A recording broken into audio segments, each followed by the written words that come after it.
Hi guys, napunta kami doon sa park. Ayan, kasama ko si grandma at saka yung kasama ko. Ayan, grabe yung ang init. Alas 4 na ng hapon dito. So naglalakad kami. Mainit, ayun. Ayan, diba?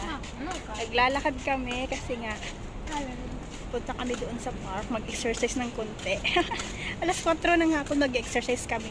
Kasi kakamerienda lang namin, busog na busog talaga ako. Charot. Kumain ako ng avocado at saka isang slice ng bread. Tsaka Milo. Ayan. So, ayan. Diba? Ang ganda ng bahay, oh. Tingnan nyo. Ang laki. So, see you later. Hindi naman gaano kalayo yung park from our house. So, kaya nilalakad lang namin. So, I think it about 5 minutes naming lalakarin. Hindi nga siya abot minsan pag malakas or mabilis kang maglakad eh. So, then, ito yung ginagawa nila every afternoon. So, pupunta sila dito, sa park para mag-refresh, ganon. Kasi pagkasabahay kasi yung matanda, yung alaga naming matanda, lagi kasing nasa higaan. Grandma, so, hindi naman maganda yung ganun para sa kanya. Actually, every morning kasi gumagawa rin sila ng activities or nag-exercise din sila doon sa kabila. Pero minsan kasi pagka tinupa kasi yung alaga naming matanda, hindi talaga siya nag-exercise o hindi talaga siya nasunod. Alam niyo kasi mga langga, yung alaga kasi naming matanda, mayroon kasi siyang dementia, ayun, pagkakalimutin. Yung sabi daw nila, yung ganitong sakit daw ay walang cure or walang lunas. So, it means parang palala siya ng palala, 'di ba? Sa mayroong alam sa mga ganitong sakit, 'di ba? Minsan nananakit pa nga sila eh. Kailangan mo lang ng mahabang pasensya, kagaya ng kasama ko kasi siya talaga yung nag-aalaga sa matanda. Kasi sa akin kasi, as in, hindi ko alam kung gaano kahaba yung pasensya ko. Baka 1 inches, charot. So, andito na kami sa park kung saan dito kami lagi pumupunta. Bale, yung routine nila, ganito talaga siya every afternoon. So, nandito sila. So, ayan, silang dalawa mag-ina. Charot. Na magkamalang mag-ina. Diba? Uupo lang siya dyan. Then, after mamaya, pag nakarelax na siya, saka siya gagawa ng mga exercise doon sa likod. Diba? Tapos, ayan dami kaya dito. Grandma, are you tired? Hungry? Hungry? Hungry? Just now I give you avocado, you still hungry?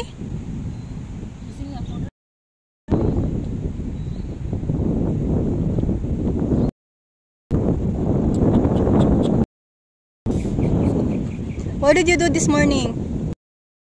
What did you do this morning? Did you do exercise? No. Did you go for activities? So what is that? Who is that there? Who is that supervisor? Supervisor.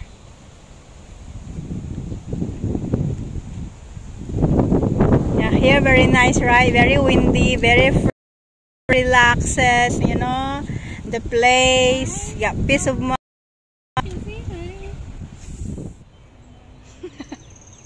So ganyan siya pagka ayaw talaga niya. Come, let's go, Grandma. Do the exercise already. Oh my God, can see in the camera later. I can send to sir. She beat you? She beat you? Yeah, I take video already lah. She beat you Okay, never mind lah. Okay lah, she can see lah. You see? Never mind. Later sir come by. I will send this to sir also. That she never do exercise. Every day you do that, right? You see, you want to see video. Every day you do one exercise. You today I do one can or not? Cannot. Cannot. This one. Every day have to go. Cannot. I go back. No, cannot go back. Cannot go back. Cannot go back. You need to eat dinner also. Say ask me to put dinner.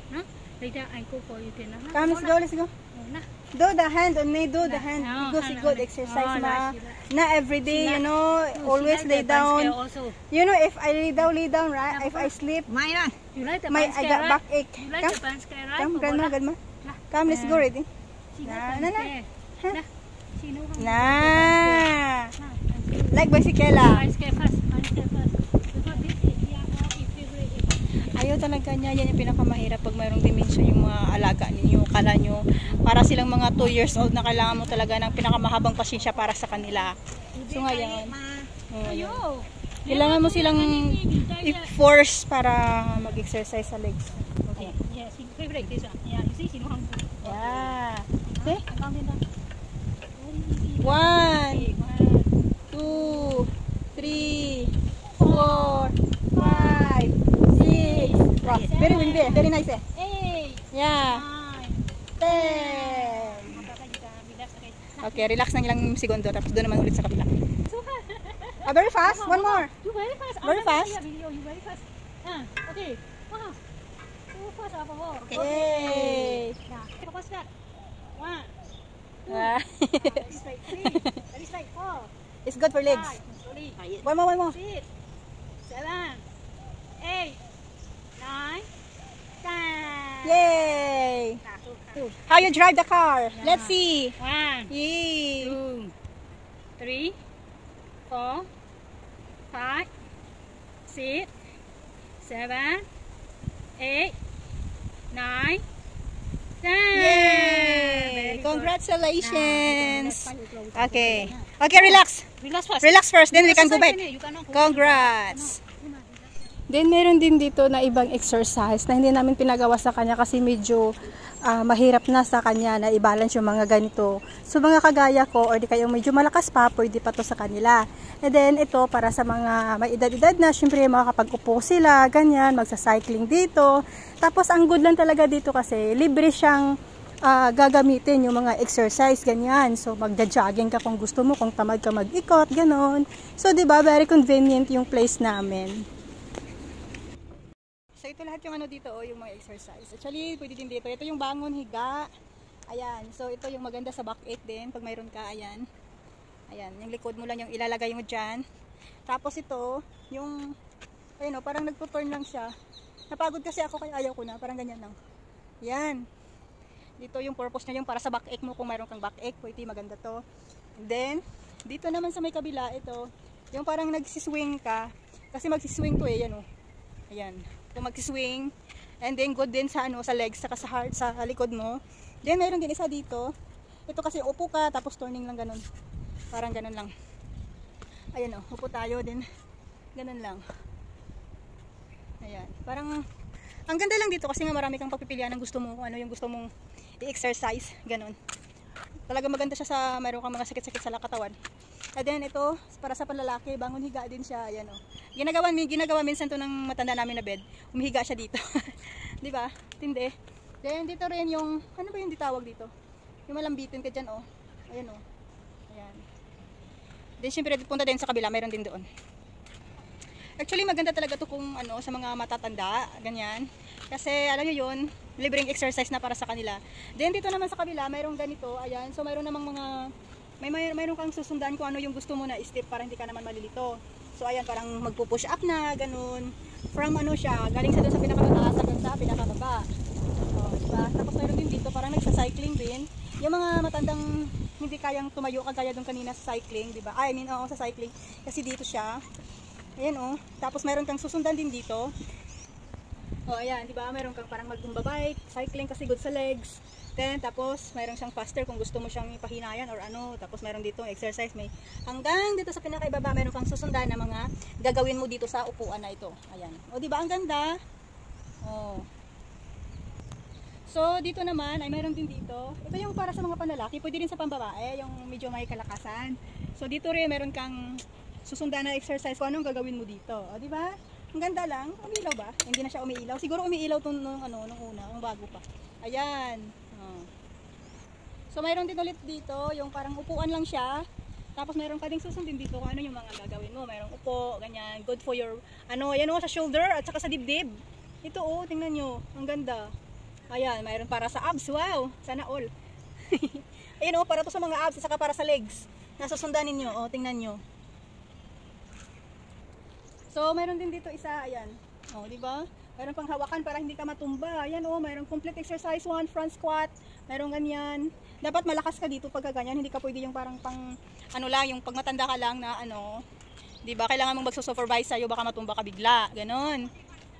Tapos ito yung para sa kamay. Yan oh. Yan oh.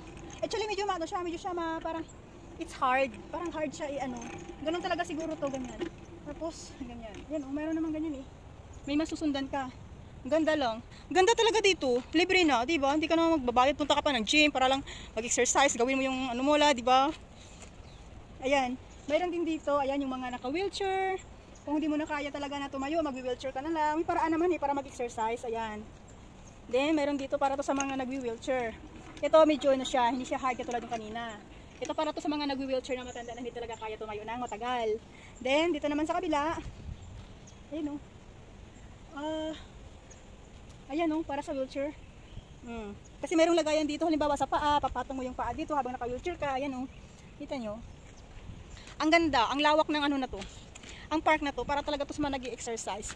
Then every morning also, at night, dito rin ako nag-iikot ng aso ko. Pero minsan gusto ko yung, pag maglakad ako ng halimbawa mga 30 minutes or 1 hour, so pumupunta ako kahit saan para ma-reach ko yung 1 hour na lakad ko. Kasi alam nyo guys, pag naglalakad ka everyday, nakakatulong yon sa ating heart. Wow! Para tumidubok ang ating puso ng maayos. Charot lang. Oo, that's it. And then, not just for old people lang. Siyempre, mayroon din tayo para sa mga pambata. Ayan. So, mayroon tayo ditong mga palaruan. Pwedeng maglambitin yung mga bata dyan. Yung mahalaga ay bantayan natin ng maayos yung ating mga alaga o yung mga bata. So, dito, pwede kayong mag-ikot-ikot kasi mayroon din ditong mga gardens. Dito, marami ditong mga halaman. Ayan, maraming mapaglaruan. So, dito rin, pwede kayong maglaro sa white sand kahit medyo malayo yung beach dito sa amin. So, mayroon ditong bako. O, diba, pwede kayong mag-deck kung gusto nyo. Then, syempre, mayroon din silang swing. At least, pwede ka makapag-relax and then maka-refresh. Ang init. Pinagpawisan ako. So mag-relax lang kami dito ng 5 minutes kasi kakatapos niya lang din mag-exercise. O di ba, ilang second lang 'yon. Pwede na 'yon kahit pa konti-konti lang para sa kanya kasi yung may mga ganun kasing matanda, may sakit kasi talagang maiinipin. So kailangan mo talaga silang i-force para alam niyo na para sila mag-exercise talaga. Ayun. Kailangan kasi parang 2 years old na baby lang naman yan sila. So ayan sila sa likod ko, nagpapahinga ng konti. Then after that, uwi na kami. Tapos magluluto na ng aming dinner. Ayan. So that's it mga kapalangga. Thank you for watching. And don't forget to subscribe my channel and hit the bell button down below for more updating videos. Bye! Thank you for watching.